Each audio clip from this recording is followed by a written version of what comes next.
Assalamu alaikum, everyone. So, some of you have been asking me, what are my thoughts regarding the concept or the idea that the Prophet received different recitations of the Quran? And I have talked about this in another video a couple of years ago. And today I'm basically going to reiterate some of that information and then add some new information that I've learned recently. And I'm going to provide for you a link to a video where I got the most of the information from. A link to a video, a gentleman who speaks Arabic. I'm sorry if you don't speak Arabic, but he provides a whole bunch of references. And so I'm basically going to reiterate what he was talking about because I found it very valuable information and very good information for us. So, traditional Muslims do believe that God has revealed to the Prophet 7 different recitations of the Quran. And what's interesting is that nowadays they are starting to use this idea as an argument when debating other Quran alone followers. They're asking them things like, how do you know if God said Malik Yawmiddin or Malik Yawmiddin? And because they believe that both of those recitations are correct and from God, and they believe that they have somewhat cornered us because these different recitations are actually stemmed from reciters, okay? Reciters who, just like in the chain of transmission of the hadith, are hadith-based type of transmissions. So, let's take this from the very top, okay? Let's talk about why traditional Muslims believe that God has revealed to the Prophet 7 different recitations.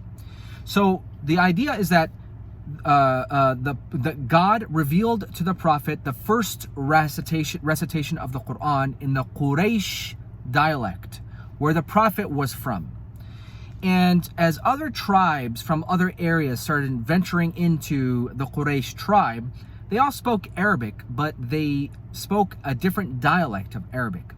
So the Prophet noticed that they weren't fully grasping or fully understanding the Quraysh dialect Quran, so he requested from God, asked God to reveal to him another dialect in their, another dialect of the Quran in their dialect, in the other tribe's dialect. And this request occurred a total number of 7 times. So according to traditional Islam, the reason why there are 7 different recitations is to cater for the different dialects of that time, during the time of the Prophet Muhammad. Okay, now there's quite a number of problems with this story, with this belief system, and I'm going to share with you a few. The first problem is the actual history of this claim, the number 7. You see, the number 7 is the majority of scholars made a consensus about that, okay, that there's 7 different recitations.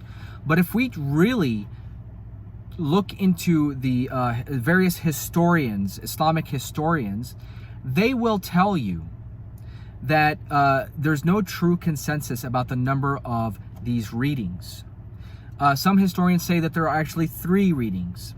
Others have said there's more than 7, a lot more than 7, up to 25 different readings. What's going on? You see? So the actual history of this claim is problematic to begin with. Now, the second problem is the attributed recitations, the reciters, okay? Now, the most popular recitation that we know of, that I know of, I should say, the majority of Muslims know of, which is 90% of Muslims read, from the Hafs recitation, okay? Hafs is the name of the person who is reciting this particular recitation of the Quran, okay? Hafs was a student of a person named Asim, Hafs an Asim, okay? Hafs an Asim. Okay, this is the most popular recitation. Now, what's interesting is that there is another reciter who is also a student of the same person that Hafs was from, of Asim, okay? Another recitation by a person named Shu'bah, okay? So Hafs and Shu'bah are both students of Asim. And yet both of these students have two different recitations of the Quran. They're both from the same teacher, and yet they both have two different recitations. What is going on? You see? And the same thing can be said about the second most popular recitation, which is Warsh. Warsh is used primarily in North Africa. Okay? Warsh an Nafi'. So Warsh is a student of Nafi'. There's another reciter by the name of Qalun. Okay, so you have Warsh and Qalun, who are both students of Nafi', and yet they both have two different recitations. Qalun was a deaf person. Supposedly, he was a deaf person who was only able to hear the Quran when it's being recited. What gives? So there are problems not only with the history, but also with the authenticity of these recitations, of these reciters. Okay? Water. It's really hot out here. So, those are the two problems. The third problem is the actual recitation. Now, is the actual recitation. Like if you really investigate the different recitations of these Qur'ans, traditional Muslims kind of like brush it off like it's not a big deal. And I guess in the ultimate sense, it is not a big deal, in the sense that the ultimate message of the Quran has not been corrupted. And this is where God says that He has preserved the reminder, dhikr. So, but if we look into the actual differences between these recitations, we will see in a lot of cases a stark difference. A stark difference. We're not talking about minuscule, trivial things. We're talking about stark differences. Okay? I invite everybody to go to the letter N, Quran.com. Okay? It's an Arabic website, but what it does is that it does an actual comparison analysis with other reciters, okay, recitations. Now, let me give you a couple of actual examples that I have witnessed myself. For example, Surah 1, you have Ihdina Sirat al-Mustaqim, guide us in the right path. Ihdina Sirat. The Arabic word Sirat is with a Sad. Okay, this is based off the sound and the way it's written, Sirat, Sad. Other reciters would say Sirat with a Sin. Sirat. Okay? And interestingly, there's another recitation is Zirat al-Mustaqim. Now, as an Arabic speaker myself, Zirat doesn't sound Arabic at all. It sounds like someone with a really bad accent. That's what it sounds like. So, Sirat, Zirat. There's obviously an accent problem here, and not an actual recitation revealed by God. Traditional Muslims kind of brush this off and tell, yeah, it's different recitations. No, it's not. Remember, God says, لا تبديل لكلمات الله. There's no changing in God's words. So we cannot say God said Sirat, then He said Zirat, then He said Sirat. We cannot say that. You see? Another example, فتبينوا versus فتثبتوا. فتبينوا means so you shall expose yourselves. تبينوا. تثبتوا, stabilize yourselves. Show yourselves, stabilize yourselves. فتبينوا فتثبتوا. You see, these are two different words. تبين, تثبت. Two different words. They're not the same words. So one recitation uses this one and the other recitation uses that one. What is going on? Now, what's interesting is that traditionalists will tell you, yeah, God said both of them, and there's a miracle behind these recitations, because it gives us a deeper understanding as to what God wants us to do. He wants us to expose ourselves as well as stabilize ourselves.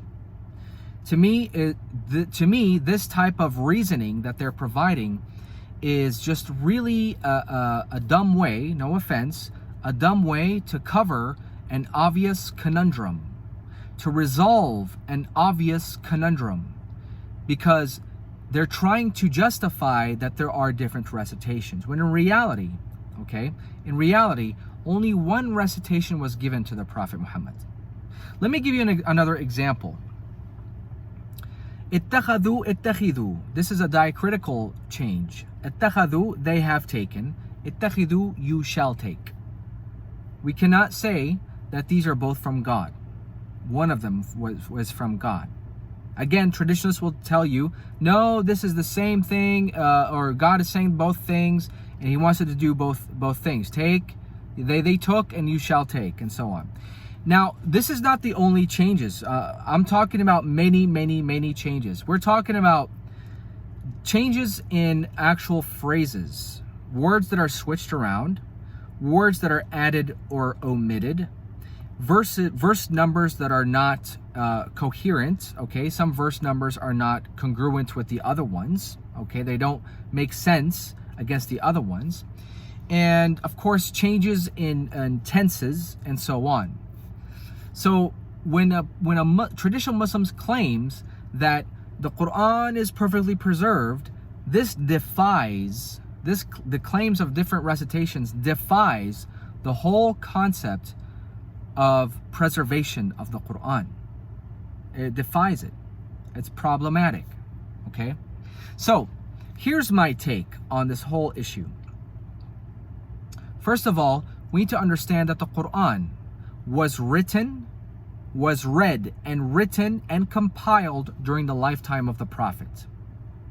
A Quran existed during the lifetime of the Prophet, and there's Quranic evidence to this. I made a video about that. Please watch it.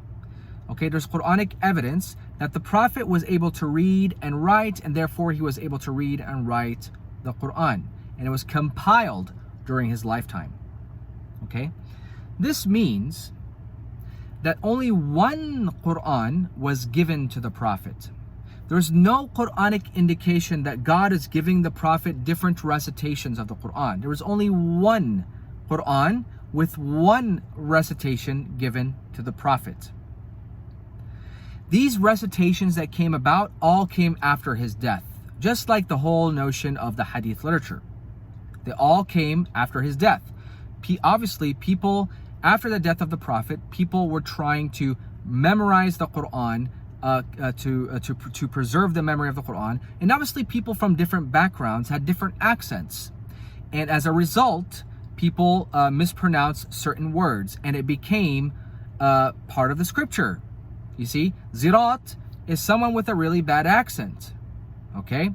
So, the way I see it is that the Prophet, the Quran existed during the lifetime of the Prophet. It was written either by him or his companions, and it was compiled during his lifetime. It existed during his lifetime, and there was only one recitation of the Quran. Now the question is, which recitation is it? And the answer is, I don't know. And I'm perfectly comfortable with that. To me, saying I don't know, at least at this point, I don't know which recitation was truly given to the Prophet. I don't know, and I'm comfortable with that, is far more honest than those who say that all of these recitations are from God. All of them. This to me is a problem. So to me, it's like, I don't know. I can't tell you for sure that the Hafs that I read, the most popular one, is from the Prophet Muhammad. I don't know. But it's the one that I have. That's the one that I'm familiar with. It's the one that's most popularized. That's the one that most people recite. So this is the one that I know of. If inshallah, like in the future, there's a way or a tool for us to know for sure which recitation was from the Prophet, absolutely, why not? I believe that the Prophet recited one Quran, okay, in one recitation, and it must have obviously been in the dialect of his tribe. Okay, that obviously. So that's how I see this whole issue. I think we should not be shy of saying, well, we don't have any tools at this time to know which recitation was given to the Prophet, but we do know, based off of the Quran, whichever recitation, based off of the Quran, that only one Quran was given to the Prophet, and he recited one Quran. There's no evidence of him reciting anything else. And God says, "La tabdila kalimat Allah," there's no changing in God's words, and therefore, we need to be mindful of this fact. You see?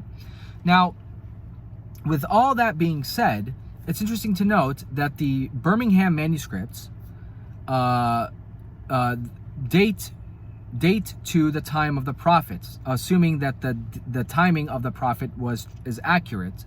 Okay, they do date to the time of the prophet and a little bit after his death. Okay, historically speaking, they do date that, which is very interesting.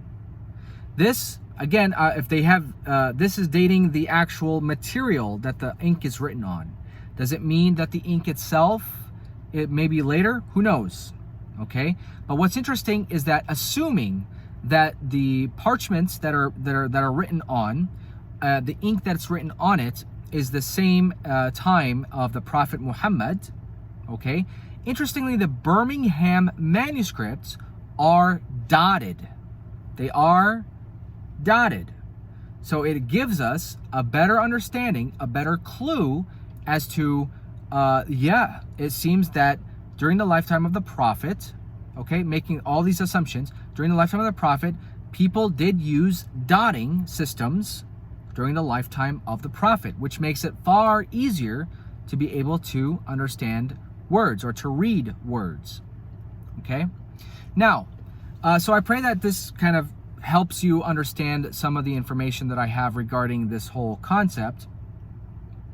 And keep in mind, I'm not a historian or anything of that sort. I just did just some research about this. If I missed something or I provided some misinformation, please feel free to leave a comment. Let me know about it. Or if you have any additional information about this that I can make use of, that we can all make use of, please share. You know, we're all in this together. We're studying together. So yeah, I hope you guys, I hope this was beneficial to some extent to some people. And I pray that you guys are doing well. Wassalamu alaikum.